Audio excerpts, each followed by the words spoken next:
গভীর এক সংকটের মধ্য দিয়ে যাচ্ছে দেশের আবাসন খাত।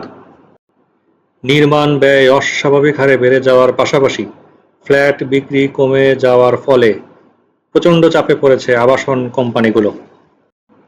একই সঙ্গে ইট, পাথর, বালি, সিমেন্ট, রড সহ প্রায় ২৬৯টি নির্মাণ উপকরণের বাজারেও চলছে মন্দা। বিক্রি কমে যাওয়ায় পুঁজি হারাচ্ছেন অনেক ব্যবসায়ী। ব্যাংক ঋণের উচ্চ সুদহার, দীর্ঘদিনের উচ্চ মূল্যস্ফীতি, ডলারের অস্থিরতা এবং নির্মাণ উপকরণের লাগামহীন দাম বৃদ্ধির কারণে আবাসন খাতে এক ধরনের স্থবিরতা বিরাজ করছে। নতুন প্রকল্প হাতে নিতে পারছেন না অনেক উদ্যোক্তা, আবার চলমান প্রকল্পগুলো ধীর গতিতে এগোচ্ছে।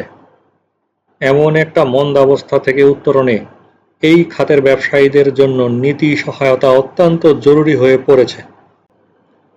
পুরো শিল্প খাতে মাসিক বিক্রি ১,০০০ থেকে কমে ২৫০ থেকে ৩০০টিতে নেমে এসেছে। যেখানে বছরে ৫ থেকে ৮% মূল্য বৃদ্ধির প্রত্যাশা ছিল, সেখানে উল্টো স্থবির হয়ে পড়েছে। কিছু কিছু প্রকল্পে ৫ থেকে ১০% প্রবৃদ্ধি কমতে দেখা গেছে। অত্যন্ত বিলাসবহুল ফ্ল্যাটের বাজার সবচেয়ে বেশি ক্ষতিগ্রস্ত হয়েছে। গুলশান, বনানী, বসুন্ধরা এবং ধানমন্ডিতে বিলাসবহুল অ্যাপার্টমেন্টের বিক্রি প্রায় ৬০ থেকে ৭০% কমে গিয়েছে। আবাসন বা রিয়েল এস্টেট খাত বাংলাদেশের অর্থনীতির একটি স্তম্ভ।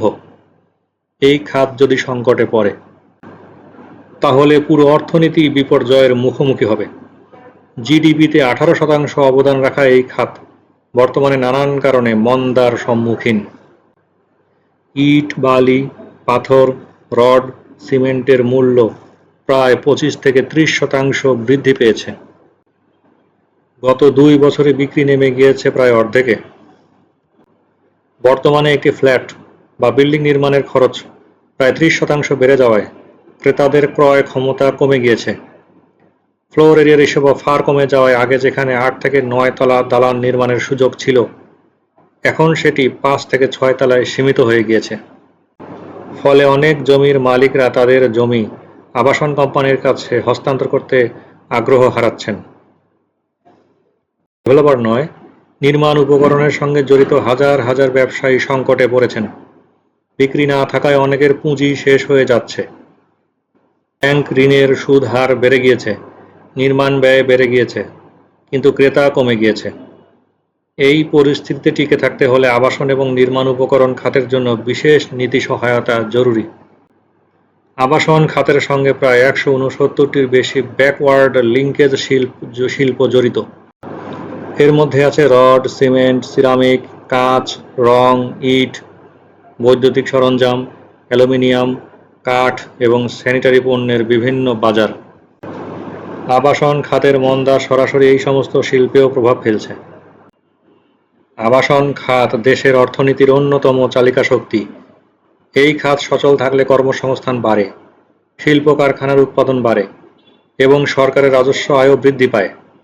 ফলে খাতটিকে বাঁচাতে দ্রুত কার্যকর নীতি সহায়তা প্রয়োজন। নির্মাণ উপকরণের দাম সহনীয় পর্যায়ে রাখতে বাজার তদারকি বাড়ানো এবং উৎপাদন ও আমদানিতে নীতিগত সুবিধা দেওয়াও জরুরি। প্রিয় দর্শক, একটি ভবন নির্মাণের পরের ইন্টারনাল ফিনিশিংয়ের কাজ দক্ষ হাতে সম্পন্ন করার জন্য দক্ষ জনবলের যথেষ্ট অভাব রয়েছে। একটি অপরিপক্ক হাতের কাজ ভেস্তে দিতে পারে সম্পূর্ণ প্রকল্প।